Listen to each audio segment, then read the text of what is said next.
My name is Amelia. I live in a very large and beautiful house. But I have never truly felt at home there. My own mother passed away many years ago when I was a very little girl. I keep one small, old photograph of her, which is my most valued possession. A few years after she died, my father remarried. My new stepmother is Mrs. Vespera. She is a truly cold and distant woman who has never shown me any real affection. She came with her 2 children, Lyra and Orion, who are about my age. After they moved in, my life changed completely. I often felt like a stranger, or even a servant, in my own house. Mrs. Vespera immediately put me in charge of most of the household chores. I had to clean the entire house every day, and wash all the dishes after every meal. Lyra and Orion were completely lazy. They did almost nothing. They spent their days just relaxing, watching television, or talking loudly on their expensive phones. Mrs. Vespera constantly bought Lyra and Orion new, expensive clothes and all the latest gadgets. They had the largest, warmest bedrooms. I, in contrast, was given their old, used items. My room was small, cold, and always dark, located in a quiet corner at the back of the house. I quickly learned that it was always better to stay completely silent than to complain. My father was busy working long hours and always looked tired, so I did not want to add any more worries to his life. My only true escape was through my studies. Books became my best friends, and the public library became my favorite place. I loved learning new and challenging things, and I devoted all my free time to studying. Mrs. Vespera strongly disapproved of my focus on education. She would often yell that reading was a complete waste of time and demand that I clean the floor instead. She thought I should simply get a basic job. Her mean words hurt, but I used them to push myself even harder. I knew that earning a full scholarship to university was the only definite path to freedom and securing my future. Lyra and Orion were weak students. They failed many exams, even with expensive private tutors. I knew I had to succeed entirely on my own. My only option was to win that scholarship. I studied harder than anyone else, staying awake late into the night, while the house was quiet. Mrs. Vespera often tried to stop me by forcing me to do extra, time-consuming chores right before my most important exams, like cleaning every window in the house. I was exhausted, but I refused to give up. I studied my notes during every short break I had. Finally, the important university letter arrived. My hands were shaking when I quickly opened it. I read the wonderful, life-changing words, "Congratulations. Full scholarship award." I started crying tears of immense happiness and profound relief. All the hard work had finally paid off. I ran to show my father. He gave me the biggest, proudest smile I had ever seen and hugged me very tightly. Mrs. Vespera and Lyra were both shocked and intensely angry. Lyra immediately claimed it must be a mistake. But I felt strong and told them clearly that I had earned it with my grades. Mrs. Vespera looked at the official letter but could not deny the university's seal. She simply walked away in silence. I did not care about her reaction. I was going to university and gaining my freedom. University life was truly amazing. I studied computer science and loved the difficult, challenging classes. I made new friends who were kind and smart. For the first time, I felt genuinely happy and completely normal. The scholarship covered my tuition. But I still needed money for my living costs. I worked part-time at a cozy coffee shop near the campus. And saved every single penny. I was determined to be fully independent. One afternoon, rushing to work with a very heavy backpack of books, I accidentally bumped into a tall man. All my books fell to the pavement. I quickly apologized, embarrassed.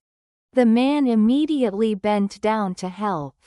He had kind eyes, a warm smile, and wore an expensive dark suit. "Please don't worry. It was partly my fault," he said calmly. He handed me my notebooks and noticed my name. "You seem very busy, Amelia. What are you studying?" I told him I was late for my job. He introduced himself as Alex Carter.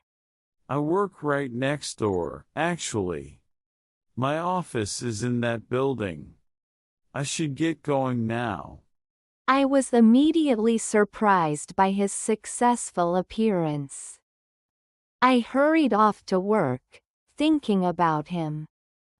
Alex Carter quickly became a regular customer at the coffee shop, always ordering a strong black coffee. He was always polite and respected my work hours.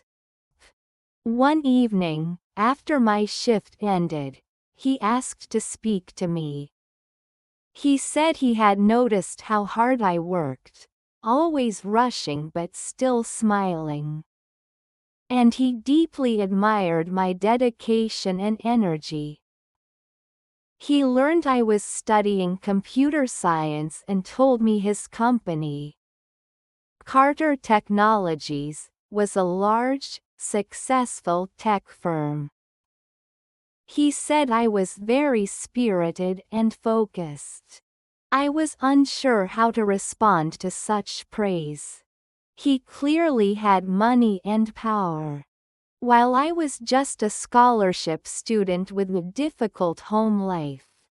We were from completely different worlds.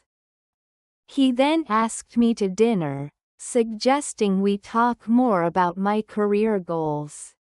And that he could give me some industry advice. My heart started beating fast with excitement. And I happily accepted the invitation.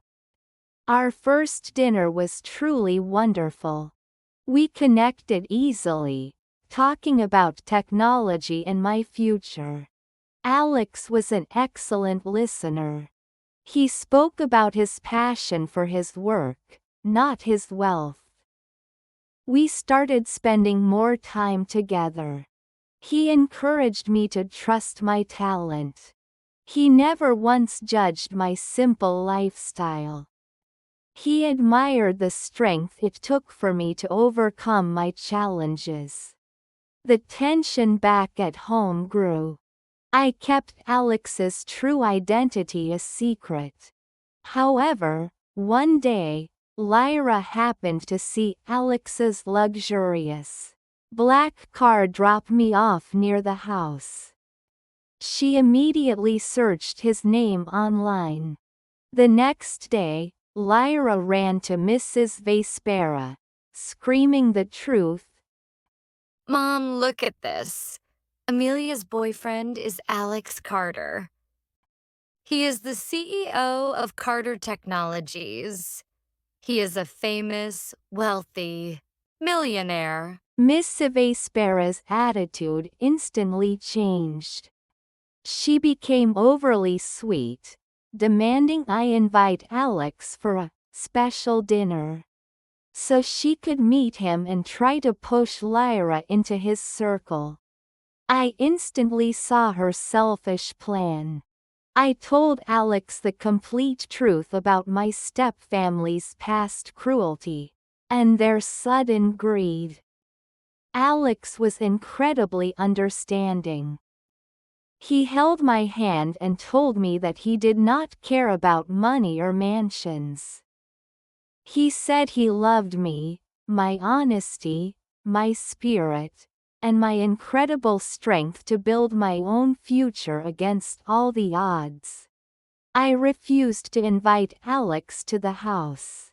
I protected our genuine relationship from their manipulation. We continued dating and fell deeply in love. Alex loved the real Amelia, the determined scholarship girl. One cold evening, while walking in the quiet park, Alex stopped me.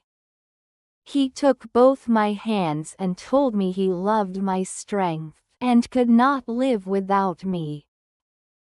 He took out a small, dark box and opened it, revealing a beautiful engagement ring. Will you marry me, Amelia? Will you build a happy life with me? I started crying tears of overwhelming happiness. Yes, Alex, I whispered, my voice shaking with emotion. Yes, I will marry you. I graduated with top grades and quickly started a great job as a developer at Carter Technologies, building my career based on my own skills. Alex and I moved into our own sunny, beautiful house. It is our home, filled with warmth and light. I visit my father often, and he is happy to see me thriving. I remain civil to my stepfamily but keep my distance. My difficult past did not break me. It forged the strong, resilient woman Alex fell in love with. My life is now my own beautiful story of freedom and love. And the only thing my stepmother achieved was a front row seat to my triumphant ending.